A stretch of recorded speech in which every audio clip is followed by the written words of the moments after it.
Trader viewer அனைவருக்கும் வணக்கம். நான் டேனியல் பேசுகிறேன். நம்ம இந்த வீடியோவில் என்ன பார்க்க போகிறோம்னு சொல்லி பார்த்தோம் அப்படின்னு சொன்னால், நிஃப்டி அண்ட் பேங்க் நிஃப்டியோட இண்டெக்ஸ் சார்ட்டை அனலைசிஸ் பண்ணலாம். பேங்க் நிஃப்டியோட ஹெவிவெயிட் ஸ்டாக்ஸை பற்றியும் ப்ரைஸ் ஆக்ஷன் வியூவாக பார்க்கலாம். ஓகே, ஸோ இந்த வீடியோவில் கொடுத்துருக்கிற சப்போர்ட்டு, ரெசிஸ்டன்ஸு, சேனல்ஸு எல்லாத்தையுமே உங்களுடைய டூலில் ட்ரா பண்ணி வச்சுக்கோங்க. அப்போ தான் இந்த வீடியோ உங்களுக்கு பயனுள்ளதாக இருக்கும். அது மட்டும் இல்லாமல் டிஸ்கிரிப்ஷனில் கொடுத்துருக்கிற டெலகிராம் சேனலில் ஜாயின் பண்ணிக்கோங்க. வீடியோஸ் அப்லோட் பண்ண டெலகிராமில் வந்து நான் ஃபஸ்ட்டு அப்லோட் பண்ணிடுவேன். ஓகே, ஸோ நீங்கள் மொபைலில் இருந்து கூட என்ன செய்யலாம், வீடியோஸை பார்த்துக்கலாம். ஓகே, ஸோ வீடியோஸை தொடர்ந்து பாருங்கள். அப்போ தான் ப்ரைஸ் ஆக்ஷன் வியூனா என்ன அப்படிங்கிறது உங்களுக்கு தெரியும். அது மட்டும் இல்லாமல் மெயினாக வந்து சப்போர்ட் அண்ட் ரெசிஸ்டன்ஸை உங்களுடைய டூலில் ட்ரா பண்ணி வச்சா தான் மார்க்கெட் ரன் ஆகிட்டு இருக்கும்போது எங்கெந்த லெவலுக்கு போகிறதுக்கான வாய்ப்பு இருக்குது அப்படிங்கிறத தெரியும். அதனால் சப்போர்ட்டு ரெசிஸ்டன்ஸ் எல்லாத்தையுமே உங்களுடைய டூலில் ட்ரா பண்ணி வச்சுக்கோங்க. ஓகே, ஸோ இப்போ நம்ம சார்ட்டுக்கு போகலாம். ஓகே, பேங்க் நிஃப்டி பார்த்தீங்க அப்படின்னு சொன்னால் நல்ல ஒரு பிரேக் அவுட்டுக்கு அப்புறம் வரிசையாக நல்ல ஒரு அப் மூவ் கொடுத்துட்ருக்குது. ஸோ சின்ன கரெக்ஷன்ஸ் வந்துச்சு. லாஸ்ட்டு தேர்ஸ்டே பார்த்தீங்கன்னா திருப்பியும் அது ஹையை பிரேக் பண்ணி தான் செஞ்சுருக்குது, க்ளோஸ் கொடுத்துருக்குது. நாளைக்கு ஒரு வேளை 29,815க்கு மேலே ஓப்பன் ஆச்சு அப்படின்னு சொன்னால் கண்டிப்பாக திருப்பி வந்து ஒரு மூவ் இருக்கிறதுக்கான வாய்ப்பு இருக்குது. கிட்டத்தட்ட ஒரு 300 rupees வந்து 300 பாயிண்ட்ஸ் வந்து மூமெண்டம் கொடுக்கறதுக்கான வாய்ப்பு இருக்குது. ஸோ ஹையை பிரேக் பண்ணிச்சு அப்படின்னு சொன்னால் கண்டிப்பாக என்ன செய்யும், நல்ல ஒரு மூமெண்டம் கொடுக்கறதுக்கான வாய்ப்பு இருக்குது. அதனால் சேல் பண்ண வேண்டாம், இப்போதைக்கு சேல் பண்ணுறதுக்கான வாய்ப்பு எதுவுமே இல்லை. ஸோ ஹையை பிரேக் பண்ணிச்சுன்னா கண்டிப்பாக என்ன செய்யும், திருப்பி ஒரு மூமெண்டம் கொடுக்கறதுக்கான வாய்ப்பு பேங்க் நிஃப்டியில் இருக்குது. ஓகே, நெக்ஸ்ட் பார்த்தீங்க அப்படின்னு சொன்னால்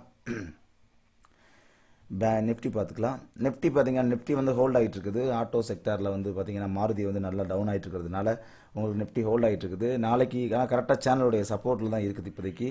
நாளைக்கு ஒரு வேளை நிஃப்டி வந்து உங்களுக்கு 11,550க்கு மேலே உங்களுக்கு ட்ரேட் ஆச்சு அப்படின்னு சொன்னால் கண்டிப்பாக திருப்பி வந்து ஒரு மூமெண்டம் வந்து இதில் எதிர்பார்க்கலாம். ஸோ இங்கேருந்து திருப்பி உங்களுக்கு சேனலுடைய ரெசிஸ்டன்ஸ் வரைக்கும் போகிறதுக்கான வாய்ப்பும் இருக்குது. அதனால் நிஃப்டிலையும் பார்த்தீங்கன்னா நல்ல ஒரு அப் ட்ரெண்டில் தான் இருக்குது. இந்த பிரேக் பண்ணிச்சு அப்படின்னு சொன்னால் வெயிட் பண்ணுங்கள், சேல் பண்ண வேண்டாம். இப்போ சேல் பண்ணுறதுக்கான எந்த கன்ஃபர்மேஷன் எதுவுமே இல்லை.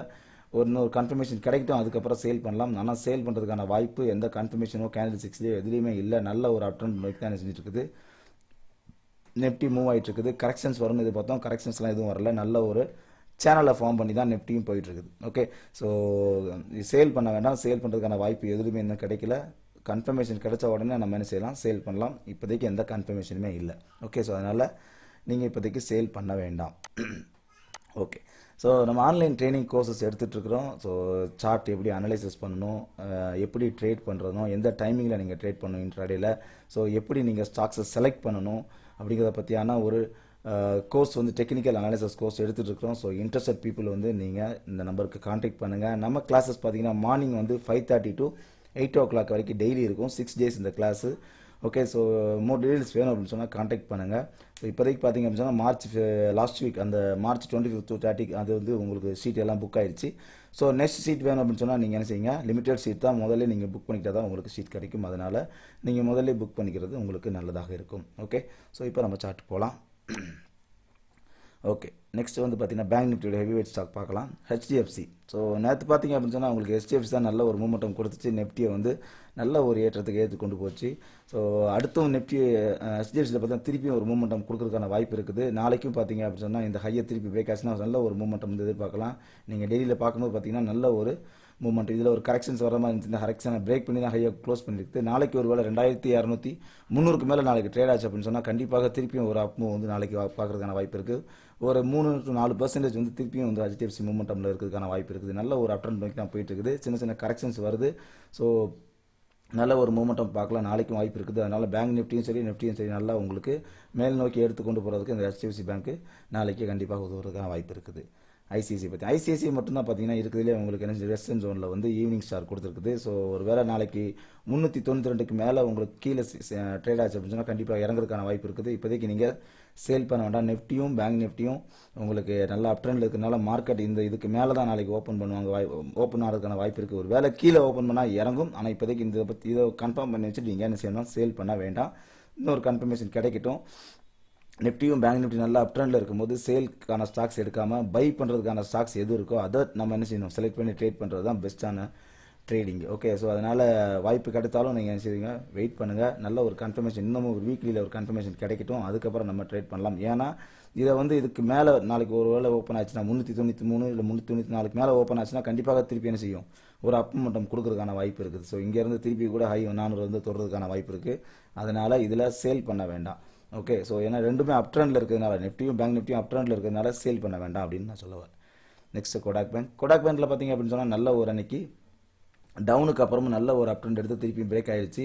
நாளைக்கு ஒரு வேளை 1357க்கு மேலே திருப்பி ட்ரேட் ஆச்சு அப்படின்னு சொன்னால் கண்டிப்பாக சரி ஒரு பெரிய மூமெண்டம் வந்து நாளைக்கு எதிர்பார்க்கலாம். ஸோ இந்த மூமெண்டம் நாளைக்கு கொடுத்துட்டு அப்படின்னா கண்டிப்பாக ஒரு 5லேருந்து 6% கூட கோடாக் பேங்க் கொடுக்கறதுக்கான வாய்ப்பு இருக்குது. ஸோ கவனமாக ட்ரேட் பண்ணுங்கள். இது ஹெச்டிஎஃப்சி பேங்க், கோடாக் ரெண்டுமே உங்களுக்கு நல்ல ஒரு அப் ட்ரெண்டில் தான் இருக்குது. எனக்கு பாருங்கள், கரெக்ஷன்ஸ் கொடுத்து ஹையை பிரேக் பண்ணால் போகும், ஹையை பிரேக் பண்ணலாம் போகாது. ஸோ அதனால் ஹையை பிரேக் பண்ண பிறகு தான் நீங்கள் வந்து செய்யணும், முடிவு பண்ணணும். இதுக்கு மேலே 1 ஹவரில் உங்களுக்கு க்ளோசிங் கொடுச்சுன்னா கண்டிப்பாக நல்ல ஒரு மூமெண்டம் வந்து கோடாக் பேங்க்லையும் இருக்கிறதுக்கான வாய்ப்பு இருக்குது. எஸ்பிஐ பேங்க் உங்களுக்கு ஹோல்ட் ஆகிட்டு இருக்குது. ஸோ இப்போதைக்கு பார்த்தீங்கன்னா நம்ம சேனல் ஒன்று கொடுத்துருக்கோம் பாருங்கள், இந்த சேனலை நீங்கள் ட்ராப் பண்ணி வச்சுக்கோங்க. கரெக்டாக அன்றைக்கி பாருங்கள் இறங்கினாலும் நல்லா இருந்துச்சு. இதில் சப்போர்ட் 302 சப்போர்ட் எடுத்துகிட்டு இருக்குது. நாளைக்கு ஒரு வேலை இது கீழேருந்து சப்போர்ட் எடுத்துட்டு 304க்கு மேலே ட்ரேட் ஆச்சு அப்படின்னு சொன்னால் கண்டிப்பாக மேலே லெவலில் சேனல் வரைக்கும் போகிறதுக்கான வாய்ப்பு இருக்குது. ஸோ அதனால் இதுவும் நல்ல ஒரு அப் ட்ரெண்டில் தான் இருக்குது. எல்லா ஸ்டாக்ஸுமே பார்த்தீங்கன்னா நல்ல ஒரு அப் ட்ரெண்டில் தான் இருக்குது. பேங்க் நிஃப்டி எக்ஸ்பைரி அன்னைக்கு கூட நல்ல ஒரு மூமெண்டம் வந்து இதில் எதிர்பார்த்தோம். நல்ல ஒரு டவுனுக்கு அப்புறமும் திருப்பி பாருங்கள் பையர்ஸ் வந்து ஆக்குபை பண்ணியிருக்காங்க. ஸோ அதனால் நாளைக்கு திருப்பி 305க்கு மேலே ட்ரேட் ஆச்சு அப்படின்னு சொன்னால் கண்டிப்பாக ஒரு 307 309 வரைக்கும் கூட போகிறதுக்கான வாய்ப்பு எஸ்பிஐலையும் இருக்குது. ஸோ சேல் பண்ணுறதுக்கான வாய்ப்பு இது இப்போதைக்கு எதுவும் இல்லை. நல்ல ஒரு சேனலில் ட்ரேட் ஆகிட்டு தான் இருக்குது. ஸோ சேனலை உங்களுடைய டூலில் ட்ராப் பண்ணி வச்சுக்கோங்க, அப்போ தான் உங்களுக்கு பயன்படும். ஓகே, ஸோ இண்டிகேட்டர்ஸ் எதுவும் பிலீவ் பண்ணாதீங்க. கேண்டில் 6 ஃபஸ்ட்டு கிளியராக லேர்ன் பண்ணுங்கள். நம்ம கிளாஸுக்கு வர்றதுக்கு முன்னாடி ஒருவேளை கிளாஸுக்கு ஜாயின் பண்ணணும்னு நினச்சிங்க அப்படின்னா first secret of candle 6 pattern அப்படிங்கிற வீடியோஸை ஃபஸ்ட்டு பாருங்கள், அதுக்கப்புறம் நீங்கள் கிளாஸுக்கு பற்றி யோசிங்க. ஏன்னா நிறைய பேர் கிளாஸுக்கு ஜாயின் பண்ணணும்னு சொல்கிறாங்க, ஆனால் எதுவுமே பார்க்காம சும்மா வந்துடுறாங்க. ஸோ அது வந்து உங்களுக்கு யூஸ்ஃபுல்லாக இருக்காது. அதனால் கிளாஸ் ஜாயின் பண்ணுறதுக்கு முன்னாடி ஃபஸ்ட்டு சீக்ரெட் ஆஃப் கேண்டில்ஸ் அந்த வீடியோஸை பார்த்துட்டு அதில் உங்களுக்கு ஓரல் எக்ஸாம் வச்சுட்டு தான் அதுக்கப்புறம் தான் நீங்கள் என்ன செய்ய முடியும், ஆன்லைன் கிளாஸுக்கு வர முடியும். அதனால் ஒருவேளை நீங்கள் ஜாயின் பண்ணணும்னு நினச்சிங்கன்னா இப்போவே நீங்கள் நினச்சிங்க ஸ்டடி பண்ண ஆரம்பிச்சிருங்க. சீக்ரெட் ஆஃப் கேண்டில் 6 பேட்டர்னா வந்து ஒரு 38 மினிட்ஸ் வீடியோஸு, அதை நீங்கள் நல்லா படிங்க. அதுக்கப்புறம் கிளாஸுக்கு வரதை பற்றி நீங்கள் யோசிங்க. ஓகே, ஆக்சிஸ் பேங்க் பார்த்தீங்கன்னா அப்படி சொன்னால் பெரிய ஒரு மூமெண்டம் இல்லை, திருப்பி ஒரு இறங்குறதுக்கான வாய்ப்பு இருக்குது. ஆனால் நீங்கள் சேல் பண்ண வேண்டாம். ஏன்னா நாளைக்கு மார்க்கெட் ஒரு வேளை நாளைக்கு 756க்கு மேலே ஓப்பன் ஆச்சுன்னா கண்டிப்பாக மேலே போகும், அதுக்கு கீழே ஓப்பன் ஆனதான் இறங்கும்.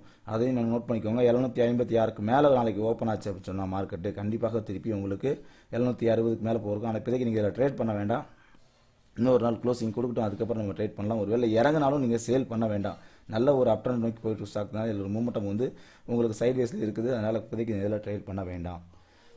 இண்டஸ்இண்ட் பேங்க் இண்டஸ்இண்ட் பேங்க் பார்த்தீங்கன்னா அன்றைக்கி சேனலில் பிரேக் ஆச்சு, பட் அதுக்கப்புறம் கீழே இறங்கவே இல்லை, ஹோல்ட் ஆகிட்டு தான் நிற்குது. ஒருவேளை நாளைக்கு திருப்பி 1716க்கு மேலே ஓப்பன் ஆச்சுன்னா கண்டிப்பாக திருப்பி மேலே போகும். ஸோ ஆனால் இதில் வந்து சேனலை பிரேக் பண்ணதுனால மூமெண்டம் பார்த்தீங்கன்னா மேலே போனாலும் திருப்பி சைட்வே மூமெண்டம் கொடுக்கறதுக்கான வாய்ப்பு இருக்குது. So Kotak bank, HDFC bank இந்த மாதிரியான ஸ்டாக்ஸை செலக்ட் பண்ணி ட்ரேட் பண்ணுங்கள். இந்த ஸ்டாக்ஸில் இப்போதைக்கு வேண்டாம். ஏன்னா நாளைக்கு ஒரு ப்ராஃபிட் புக்கிங் எடுத்துருக்கு. அப்புறம் அதுக்கப்புறம் பார்த்தீங்கன்னா ஹோல்டு தான் இருக்குது, திருப்பி பையர்ஸ் வரல. நாளைக்கு ஒரு வேளை 17 அதாவது 1718க்கு மேலே 17க்கு மேலே ட்ரேட் ஆச்சு அப்படின்னு சொன்னால் கண்டிப்பாக மேல் நோக்கி போகும். ஸோ இப்போதைக்கு இதில் வந்து நீங்கள் ட்ரேட் பண்ண வேண்டாம். ஓகே, நெக்ஸ்ட் எஸ் பேங்க் வந்து நல்ல ஒரு மூமெண்டம் கொடுக்கறதுக்கான வாய்ப்பு இருக்குது. எஸ் பேங்க்கில் வந்து பார்த்தீங்கன்னா திருப்பி ஒரு மூமெண்டம் வந்து 264 வரைக்கும் போகிறதுக்கான வாய்ப்பு இருக்குது. ஸோ எஸ் பேங்கை பொறுத்தளவில் 253க்கு மேலே உங்களுக்கு மேலே ட்ரேட் ஆகி ஒரு 1 ஹவரில் க்ளோசிங் கொடுத்துச்சு அப்படின்னு சொன்னால் கண்டிப்பாக திருப்பி ஒரு மூமெண்டம் வந்து எஸ் பேங்க்கில் பார்க்கலாம். ஸோ எஸ் பேங்க்கு, எஸ்பிஐ, கோடாக் பேங்க்கு, அப்புறம் ஹெச்டிஎஃப்சி இந்த 4 ஸ்டாக்ஸும் பார்த்தீங்கன்னா நல்ல ஒரு அப் ட்ரெண்டில் தான் இருக்குது. ஐசிஐசிஐ மட்டும்தான் உங்களுக்கு ரிவர்சலுக்கு ஈவினிங் ஸ்டார் கொடுத்து கன்ஃபர்மேஷன் இருக்குது. ஸோ ரெண்டுமே அப் ட்ரெண்டில் இருக்கிறதுனால அதை சேல் பண்ண வேண்டாம். ஏன்னா அந்த அளவுக்கு சேலர்ஸ் வந்து இருக்க மாட்டாங்க. அதனால நீங்கள் சேல் பண்ணாலும் உடனே ப்ராஃபிட் புக் பண்ணுங்கள், இல்லைனா திருப்பி பவுன்ஸ் ஆகிறதுக்கான வாய்ப்பு அதிகமாகவே இருக்குது. அதனால் சேல் பண்ண வேண்டாம். நெக்ஸ்ட் ஆர்பிஎல் பேங்க் பார்த்தீங்கன்னா ஒரு கரெக்ஷன்ஸ் உருவாக்கிட்டு இருக்குது. ஸோ இப்போதைக்கு பார்த்தீங்க அப்படின்னு சொன்னால் ஒரு பேட்டர்னும் இதில் இருந்துச்சுட்டு இருக்குது, உருவாக்கிட்டு இருக்குது. இப்போதைக்கு நீங்கள் இந்த பேட்டர்னை வந்து பிரேக் ஆகட்டும், பிரேக் ஆன பிறகு திருப்பி ஒரு மூமெண்டம் வந்து இதில் எதிர்பார்க்கலாம். ஸோ கொஞ்சம் வெயிட் பண்ணுவோம். இந்த பேட்டர்ன் வந்து ஃபார்ம் ஆகிற மாதிரி தெரியுது இதில். ஸோ நம்ம ஒரு கன்ஃபர்மேஷனுக்கு அப்புறம் நம்ம இதில் ட்ரேட் பண்ணலாம். இந்த பேட்டர்ன் பிரேக் ஆச்சு அப்படின்னு சொன்னால் திருப்பியும் ஒரு அப் மூமெண்டம் வந்து இதில் எதிர்பார்க்கலாம். ஸோ அது எப்போ நடக்கும் அப்படின்னு சொல்லி பார்க்கும்போது பார்த்தீங்க அப்படின்னு சொன்னால் ஒரு வேளை 650க்கு மேலே உங்களுக்கு மூமெண்டம் ஸ்டார்ட் ஆச்சு அப்படின்னு சொன்னால் கண்டிப்பாக என்ன செய்யும், இதில் ஒரு மூமெண்டம் வந்து எதிர்பார்க்கறதுக்கான வாய்ப்பு இருக்குது. இதுக்கு மேலே 1 ஹவர் உங்களுக்கு க்ளோசிங் கொடுச்சுன்னா கண்டிப்பாக என்ன செய்யும், ஆர்பிஎல் பேங்க் ஒரு மொமெண்டம் கொடுக்கும். ஸோ இதுக்கு மேலே க்ளோசிங் கொடுத்த பிறகு நீங்கள் பிலீவ் பண்ணுங்கள். இப்போதைக்கு இது க்ளோசிங் கொடுக்கல. 1 ஹவரில் ஒரு வேளை 650க்கு மேலே க்ளோசிங் கொடுத்துச்சுன்னா கண்டிப்பாக என்ன செய்யும், இது வந்து ஒரு மொமெண்டம் கொடுக்கும். இதுக்கான டார்கெட் என்ன அப்படின்னு சொல்லி கொடுத்துட்றேன், நீங்கள் கிளியராக அதை பார்த்து ட்ரீட் பண்ணுங்கள். ஓகே, இதுக்கான டார்கெட் பார்த்தீங்க அப்படின்னு சொன்னால் உங்களுக்கு இதுதான் டார்கெட். ஸோ இங்கே வரைக்கும் இருக்குது. ஸோ இது 1 டேயில் ரீச் பண்ணலாம், 2 நாளில் ரீச் பண்ணலாம். கண்டிப்பாக என்ன செய்யும், மேலே போகும். 1 ஹவரில் உங்களுக்கு க்ளோசிங் கொடுத்துச்சுன்னா கண்டிப்பாக என்ன செய்யும், ஒரு மூமெண்டம் வந்து இதில் எதிர்பார்க்கலாம். ஸோ அந்த மாதிரியான ஒரு பேட்டர்ன் தான் என்ன செஞ்சுட்டு இருக்குது, இது ஆர்பிஎல் பேங்க்கு உருவாகி இருக்குது. ஓகே, ஸோ இந்த இதுலேயும் ஒரு வாய்ப்பு கிடைக்கிறதுக்கான வாய்ப்பு இருக்குது. கொஞ்சம் கவனமாக ட்ரேட் பண்ணுங்கள். ஸோ சேல் எதுவும் போக வேண்டாம். சேல் யாராவது சொன்னாங்கன்னா சேல் பண்ணாதீங்க. ஸோ எதுக்கு சேல் ஆகுதுன்னு சொல்லி முதல்ல யோசிங்க. ஏதாவது கேண்டில் சிக்ஸில் கன்ஃபர்மேஷன் இருக்குதா அப்படிங்கிறத பார்த்துட்டு சேல் பண்ணுங்கள். பை பண்ணுறதுக்கும் வாய்ப்பு நிறைய இருக்குது. ஆனால் சேல் பண்ணுறதுக்கு எந்த ஒரு கேண்டில் சிக்ஸ்லையும் கன்ஃபர்மேஷன்ஸ் எதுவும் இல்லை, ஐசிஐசி பேங்கை தவிர. ஸோ அதனால் பேட்டர்ன்ஸ்னால் என்ன, கேண்டில் சிக்ஸ்னால் என்ன, அதை வச்சு நீங்கள் ட்ரேட் பண்ணுங்கள். இண்டிகேட்டர்ஸை வச்சு ட்ரேட் பண்ணாதீங்க. ப்ராப்பராக அனலைஸ் பண்ணி ட்ரேட் பண்ணுங்கள். செல்ஃபாக முதல் ட்ரேட் பண்ண பழகுங்க. இண்டிகேட்டர்ஸோ கால்ஸ் கொடுக்குறத வச்சு நீங்கள் ட்ரேட் பண்ணிங்கன்னா கண்டிப்பாக ஒரு காலமும் நீங்கள் என்ன செய்ய முடியாது, நல்ல ஒரு ட்ரேடராக மாற முடியாது. நீங்கள் ஒரு பிஸ்னஸாக எடுத்து பார்க்கணுன்னா மட்டும்தான் நீங்கள் ட்ரேடிங் பண்ணுங்கள். சும்மா ஏதோ ஸ்கால்பிங் பண்ண போகிறேன், ஒரு செகண்ட் இன்கமுக்கு வேணும் அப்படிங்கிறவங்க தயவுசெய்து ட்ரேட் பண்ணுறதை கொஞ்சம் அவாய்ட் பண்ணுங்கள். ஏன்னா நீங்கள் மணியை இழந்துகிட்டே தான் இருப்பீங்க, கொஞ்சம் கொஞ்சமாக இழந்துகிட்டே இருப்பீங்க. டெய்லி 2000 அப்படி கொஞ்சம் கொஞ்சமாக இழந்துட்டு இருப்பீங்க. ஸோ இன்றைக்கி விட்டதை நாளைக்கு எடுத்துடலாம், நாளைக்கு விட்டதை நாளை கழிச்சு எடுத்துடலாம் அப்படின்னு சொல்லி எடுத்துகிட்டே இருக்கலாம். ஆனால் ஒரு காலம் அதில் ஜெயிக்க முடியாது. ஃபஸ்ட்டு நீங்கள் லேர்ன் பண்ணணும். இது வந்து ஒரு பெரிய கஷ்டமான பிஸ்னஸ். இது வந்து ஃபஸ்ட்டு லேர்ன் பண்ணிட்டு தான் அதுக்கப்புறம் ட்ரேட் பண்ணணும். ட்ரேடிங் சைக்காலஜி என்னன்னு தெரிஞ்சுக்கோங்க. கேண்டில் சிக்ஸ் அதுதான் நமக்கு பிரதிபலிக்குது. ஸோ எந்த இடத்துல பையர்ஸ் இருக்கான், சேலர்ஸ் இருக்கான் அப்படிங்கிறத கேண்டில் சிக்ஸ் நமக்கு ஈஸியாக காட்டிடுது. ஸோ இந்த கேண்டில் சிக்ஸை வச்சு நம்மளால என்ன செய்ய முடியும், ட்ரேட் பண்ண முடியும். அதனால் இண்டிகேட்டர்ஸோ எதுவுமே உங்களை என்ன செய்ய முடியாது, கண்டிப்பாக மாற்ற. எல்லா இண்டிகேட்டர்ஸ் மட்டும் ஒர்க் ஆயிருந்த அப்படின்னு சொன்னால் எல்லாருமே மிகப்பெரிய கோடீஸ்வரன் ஆயிருக்கலாம். ஸோ அதனால் தயவுசெய்து முதல்ல லேர்ன் பண்ணுங்கள். மணியை வந்து டெய்லி இழந்துக்கிட்டே இருக்காதீங்க. ப்ராப்பர் வேலை கற்றுக்கிட்டு அதுக்கப்புறம் ப்ராக்டிஸ் பண்ணி அதுக்கப்புறம் தான் ப்ராஃபிட் வரும். நீங்கள் நான் ஒரு ட்ரிக்ஸ் சொல்லி கொடுக்குறேன் அப்படின்னு சொல்லுவாங்க. இன்னைக்கு வாங்க ஒரு அரை மணி நேரம் உங்களுக்கு சொல்லித்தரேன், திங்கக்கிழமையிலேருந்து நீங்கள் ப்ராஃபிட் பண்ணலாம் அப்படின்னு சொல்லுவாங்க. அதெல்லாம் டோட்டலி ஃப்ராடு. அதெல்லாம் பிலீவ் பண்ணி ட்ரேட் பண்ணாதீங்க. உங்களை வந்து அகல பாதாளத்துக்கு கொண்டு போய் சேர்த்துருந்து ட்ரேடிங். ஸோ கவனமாக ட்ரேட் பண்ணுங்கள். இந்த வீடியோ உங்களுக்கு பிடிச்சிருந்துன்னா கண்டிப்பாக லைக் பட்டனை ப்ரெஸ் பண்ணுங்கள். என்னால் வந்து த்ரோட் ப்ராப்ளம்னால வந்து கண்டினியூஸாக வீடியோ போட முடியல. ஸோ இப்போ கொஞ்சம் பரவாயில்ல. இனிமேல் நான் தொடர்ந்து உங்களுக்கு வீடியோஸை அப்லோட் பண்ணுறேன். ஓகே, ஸோ இந்த வீடியோவில் உங்களுக்கு ஏதாவது பயனுள்ள தகவல் இருந்தது அப்படின்னு சொன்னால் கண்டிப்பாக ஏதாவது உங்களுக்கு லைக் பண்ணுங்கள். நிறைய பேருக்கு கமெண்ட்ஸ் கொடுங்க. அப்போ தான் வந்து நிறைய பேருக்கு தெரியும். அதனால் உங்களுடைய கமெண்ட்ஸ் எதுனாலும் கொடுங்க. Okay, thank you.